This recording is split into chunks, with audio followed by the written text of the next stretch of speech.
Ito yung 35mm close-in weapon system nitong BRP Miguel Malvar.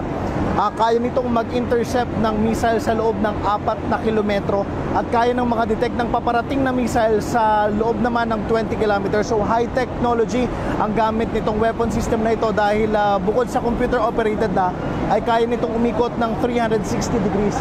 So kung nakikita nyo, dual barrel na siya, unlike dun sa mga capability ng iba nating barko, single barrel lang. So yung tubo nito sa unahan, kung makikita nyo, ay dalawa na.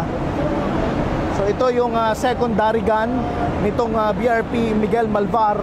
At uulitin po natin, ayon sa Philippine Navy, kaya nitong mag-intercept ng paparating na missile. That's first in the Philippine Navy and in the armed forces. So what we did yesterday is the conduct of air defense exercise. Na we have the Cessna 208 as a hostile aircraft. Tinrack natin siya and then we simulated the engagement procedures.